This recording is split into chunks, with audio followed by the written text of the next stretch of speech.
Hey, I'm Jam, I'm Jason. and welcome to Podcast for Your Life, where non-experts share personal stories and unsolicited But much needed analyses of life, one topic at a time. in 15 minutes or less.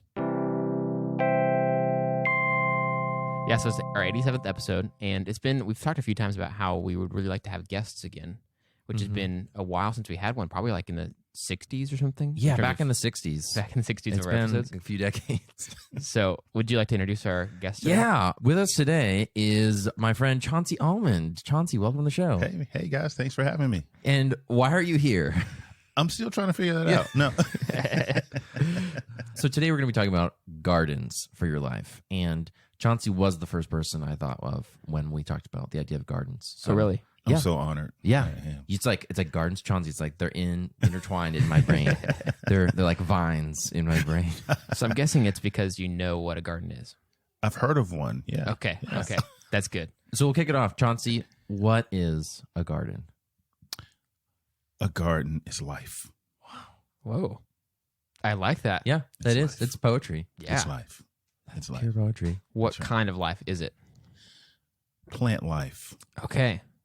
Is that simple enough? Specifically, yeah. Specifically, it's plant life is Gardens is plant life. Yeah. it's plant life. Yeah. So really, there are gardens all around us. Then, There are. literally, like on my counter, there's a garden. I of see that. flowers.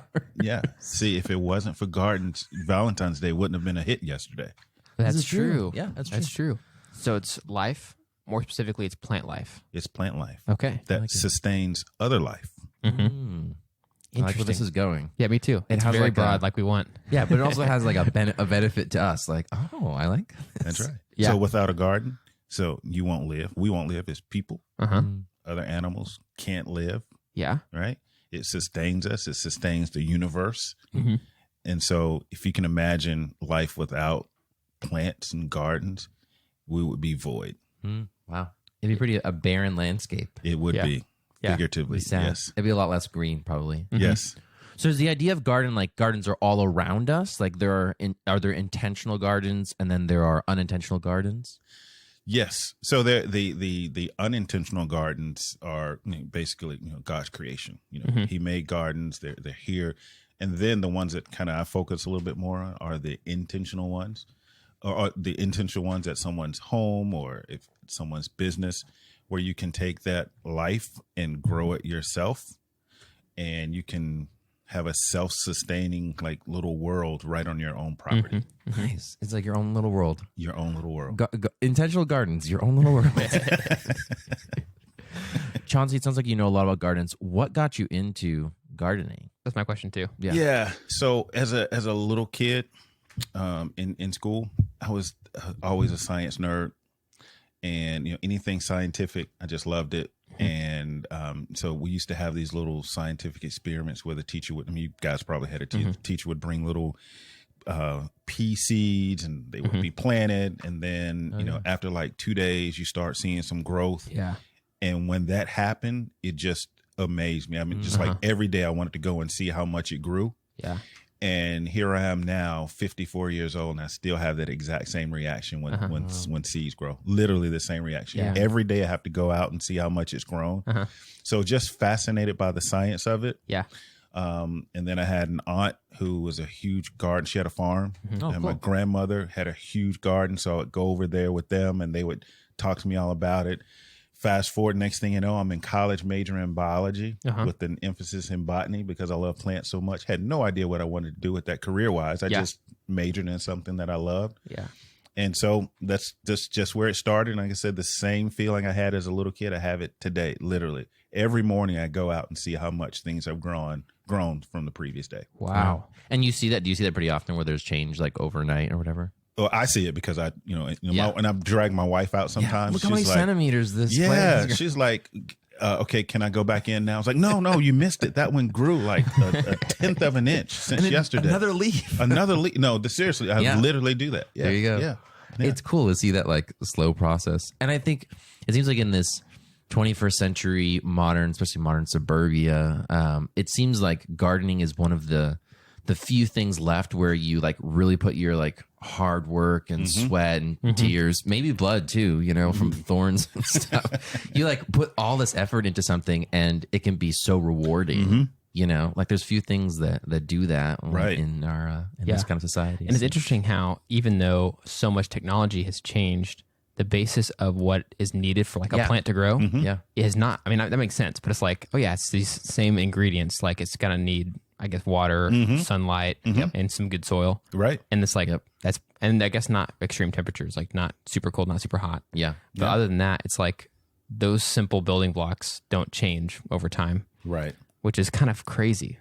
So one of the really fascinating things about it for me is, so if you have let's say a seed pack full of seeds, they'll sit, let's say, in your pantry for like years. Nothing will happen. Yeah. But the second you put it in the soil, and to your point, you know, the water, the good soil, sunlight, the temperature, when it hits the right temperature, things happen.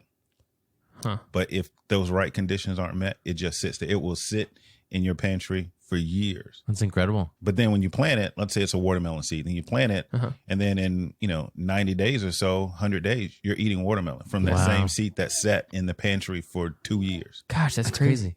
If only like investments in our like 401ks would act the same way, where it's like, it'd be awesome. The seed that I'm putting this $5 worth of putting in would do the Ready to same activate thing. it now.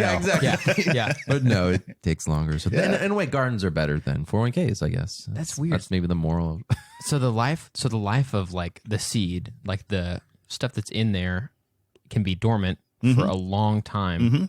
I don't think I've ever really thought about that. Like, how long can a seed just be a seed in a bag somewhere? I have seeds in my I have a closet that I keep them in now.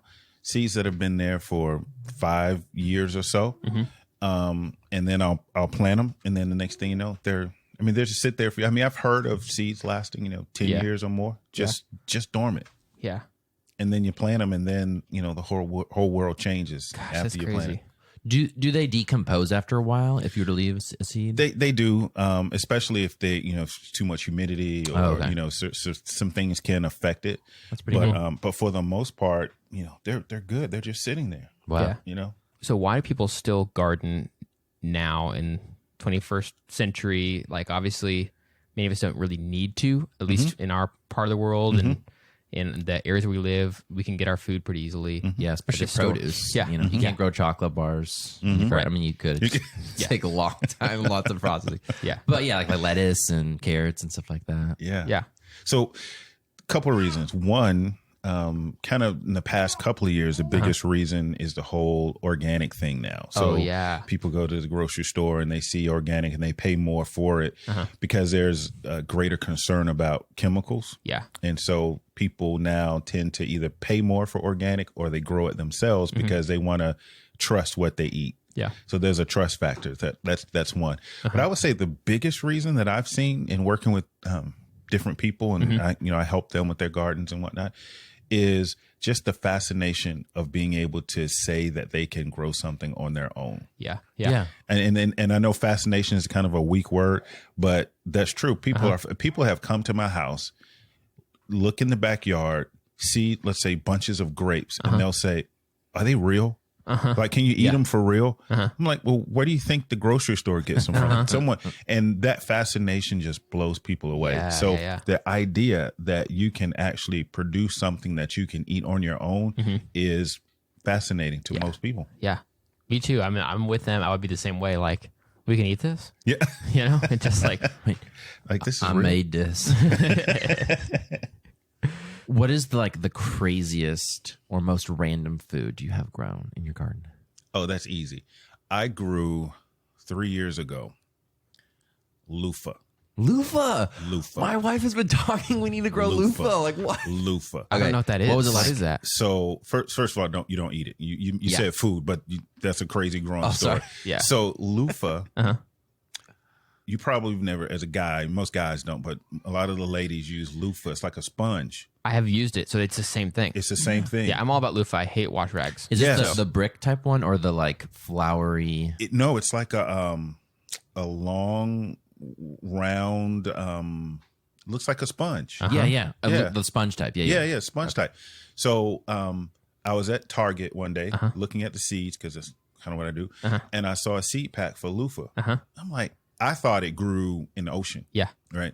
So I got this seed pack and planted. I was totally guessing. I planted like 8 seeds, and they all produce. I'm like, I'm just going to let them grow. Didn't realize they're like a viney plant. Oh, no. They completely took over my entire back fence, front and back. It grew over the fence and then started dropping down. Oh my God. And so when the fruit, if you will, grows, it looks like squash. They're like yellow. And like long yellow cucumbers is what it looks like. Wow. And then, so they start out yellow and then they start getting green. And when you cut it open, it looks just like a cucumber. Wow. But so you cut it off of the vine and then you just let it dry out. And once it dries out, you peel it off. It's just like peeling an orange. And what's left on the inside is that sponge, that loofah sponge. That is so crazy. That's amazing. Yeah. I've never heard of that. I didn't know. Like I thought the word loofah was just about the thing that we have made. Like mine that I use at home is like a plastic mesh kind of thing. So I never thought it was like based on a real thing that occurs in nature. Yeah. Grew like crazy. That's nuts. It literally took over the whole backyard. Gosh dang. I'm trying to think of a pun that relates to loofah, but I can't think of anything that are wholesome. So whenever you bought it, you must have thought it might be more of an aloof type of plant, but it turned out to be a very assertive one. It Does that work? Sure. Okay. Yeah. Oh man.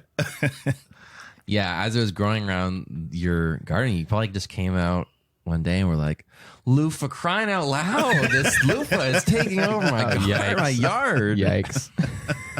Yikes. Only a Bostonian can make that joke. Wait, why would that be Bostonian? It's like pho crying out loud. You know? Loofah crying out. Crying out. Oh, gotcha. Yeah, we have to explain the joke. It's Sorry, dude. You guys ever heard of Luther Vandross? I have, yeah. Singer, right? In the African American community. He's huge, right? And he was big too. But and so jokingly, people used to call him Lufa.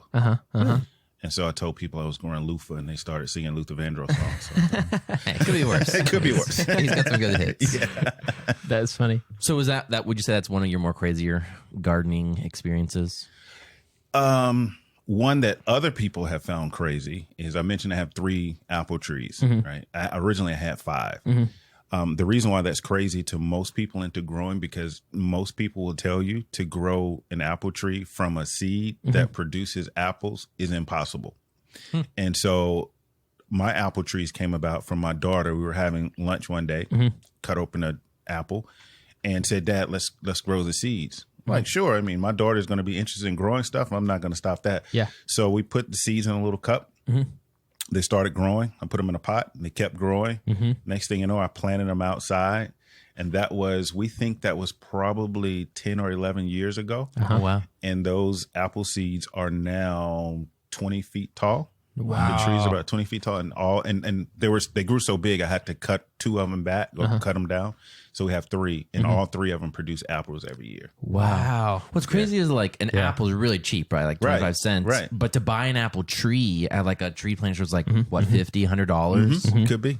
You know, that's crazy. Yeah, that's nuts. That's an incredible return on investment. And you get apples. And you get apples. So I had everybody wins. A guy at a nursery. He had heard about my garden and he heard about the apples and he refused to believe that I grew them from seed. So he literally visited my house. He couldn't believe it and he saw it. And so like, yeah, it happened. Yeah. So you're saying that the misconception about the seeds that you get in the apple at the grocery store is that can't turn into an apple tree. Is that what people think? Okay. Right. Because the conditions have to be just right. And so, and that's why when you buy apple trees, you normally buy them from a nursery from where they are in very controlled conditions where they're just right. Yeah. But for someone to take an apple or any kind of fruit and just cut it open, plant the seed and it grows and produces is pretty weird or odd. So wow. Well, you guys are pretty special. That's like a success story. Yeah. You know? Yeah. Totally. So this has never happened before, but we have a lot of cool material talking with Chauncey about gardens. And so we'll be back next week with the continued conversation with Chauncey. Yeah. So thanks for listening. This garden conversation just keeps growing. Yeah. So we'll continue it next week. Sorry to keep you hanging on the vine. I don't know. Is there other...